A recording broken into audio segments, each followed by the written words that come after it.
Time machine ایک ایسی device ہے جس کے ذریعے آپ وقت میں سفر کر سکتے ہیں۔ کیا کسی نے ٹائم مشین بنائی؟ کیا ہٹلر نے واقعی ٹائم مشین بنائی اور اس میں بیٹھ کر کہیں غائب ہو گیا؟ السلام علیکم، میں ہوں احمد باجوہ اور آپ دیکھ رہے ہیں بی ٹی وی۔ اس ویڈیو میں ہم آپ کو انہی چند سوالوں کے بارے میں بتائیں گے۔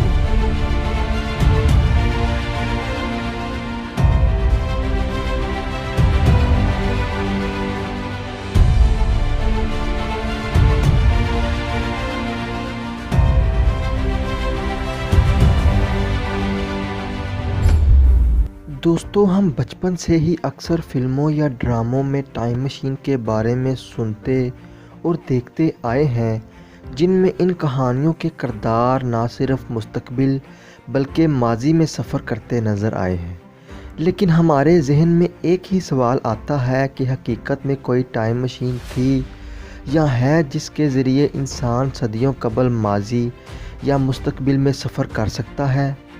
اس سوال کے جواب میں البرٹ آئنسٹائن کا نام سب سے اوپر آتا ہے۔ دوستو، ٹائم مشین کو حقیقت کا روپ دینے میں اڈولف ہٹلر اور البرٹ آئنسٹائن نے دوسرے جنگ عظیم میں دشمن کی فوجوں کو شکست دینے اور انہیں مستقبل یا ماضی میں بھیجنے کے لیے تجربے کے طور پر ایجاد کی۔ آئنسٹائن، جو کہ جرمنی کے ایک یہودی خاندان میں پیدا ہونے والا ایک کم عمر بچہ، جو کہ ہمیشہ سے اپنے اساتذہ کی نظروں میں کھٹکتا رہا اور بڑا ہونے کے بعد بھی اپنے ہر کام میں ناکام ہوا۔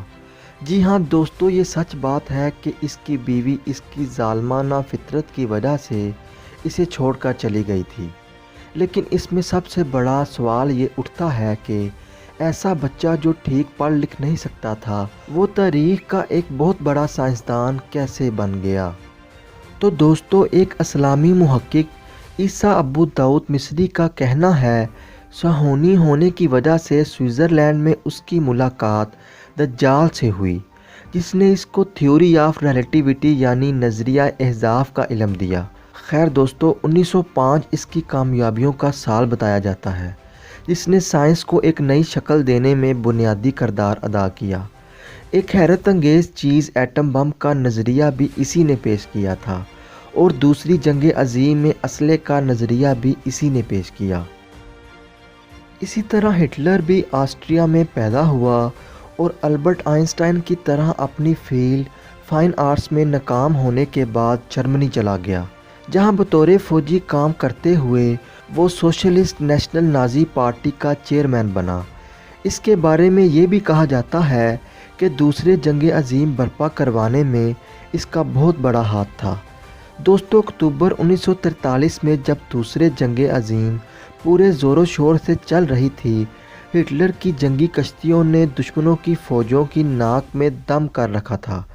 اس وقت ہٹلر کی بحری قوت کو توڑنے کے لیے مشہور سائنسدان البرٹ آئنسٹائن فلیڈیلفیا میں اپنا نہایت خفیہ تجربہ کر رہا تھا، جس کا دنیا کو یہی بتایا جا رہا تھا کہ البرٹ آئنسٹائن نیوی کے لیے بم اور بارودی سرنگیں بنانے کے پروجیکٹ پر کام کر رہے ہیں۔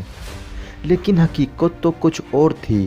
وہ جس پروجیکٹ پر کام کر رہا تھا اس کا نام تھا ٹائم مشین۔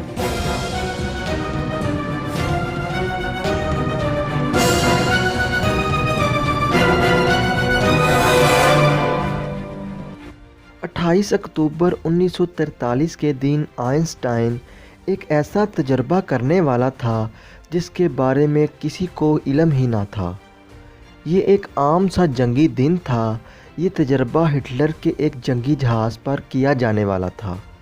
بحری جہاز کے افسر اور فوجیوں کو کیا پتا تھا کہ وہ ایک خوفناک سائنسی تجربے کا شکار ہونے والے ہیں۔ سائنسدانوں کی ٹیم کچھ فاصلے پر دوربین لیے جہاز کو دیکھ رہی تھی۔ تجربے کا آغاز ہوا۔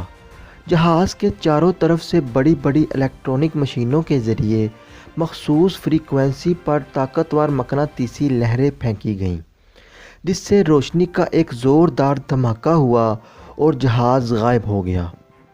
جہاز کو غائب کرنے کا تجربہ کامیاب ہونے پر تمام سائنسدان خوشی سے کھل اٹھے، لیکن ان کی خوشی تھوڑی دیر کے لیے ہی تھی، کیونکہ جہاز تو غائب ہو گیا لیکن جہاز کو واپس لانے والا تجربہ کام نہیں کر رہا تھا۔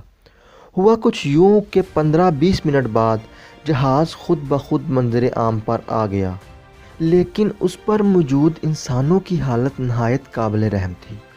آدھے سے زیادہ لوگ جل کر راکھ ہو چکے تھے اور ان میں کچھ ایسے بھی تھے جو کہ جہاز کی سٹیل میں زندہ دفن تھے۔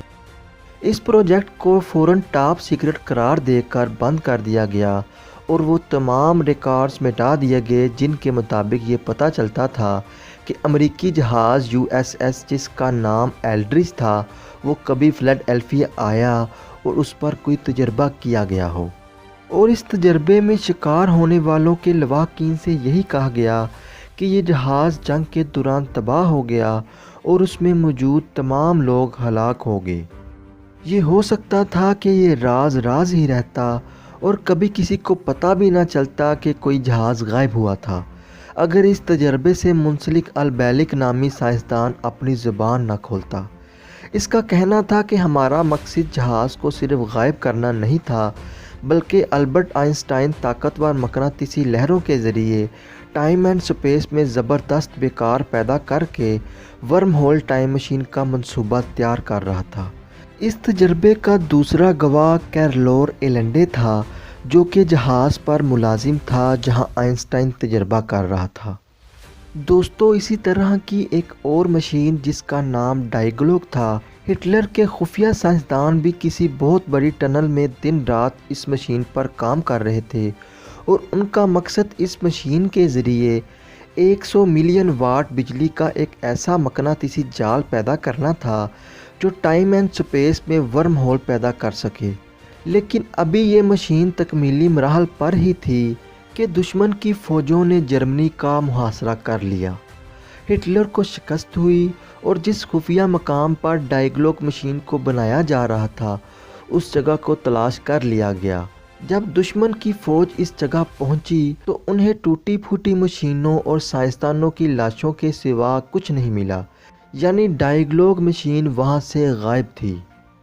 مگر اس واقعے کے 20 سال بعد دسمبر 1965 میں امریکی ریاست پینسلوینیا میں آسمان سے آگ میں لپٹی ہوئی ایک مشین ایک ویران علاقے میں گرتی ہے اور اس میں سے ایک لاش بھی ملتی ہے۔ گواہوں کے مطابق اس مشین کا حلیہ نہ صرف ڈائیگلوک سے ملتا تھا بلکہ وہ لاش بھی ہٹلر سے میل کھاتی تھی۔ بہرحال اس مشین اور لاش کو CIA والے اپنے ساتھ لے گئے اور اس بات کو بھی منظر عام پر نہ آنے دیا گیا۔ سائنسدانوں کے مطابق وہ مشین ڈائیگلوک ہی تھی اور ان کا ماننا تھا کہ ہٹلر نے اس مشین کے ذریعے 20 سال مستقبل میں دوبارہ آنے کی کوشش کی۔ وہ آ تو گیا لیکن ورم ہول میں موجود برقی لہروں نے اسے جلا کر خاک کر دیا۔ عام طور پر ہٹلر کے فرار کو اس کی خودکشی بتایا جاتا ہے، لیکن سوال یہ ہے کہ اگر اس نے خودکشی کر لی تھی تو اس کی لاش کہاں گئی؟ اس کو منظر عام پر کیوں نہیں لایا گیا؟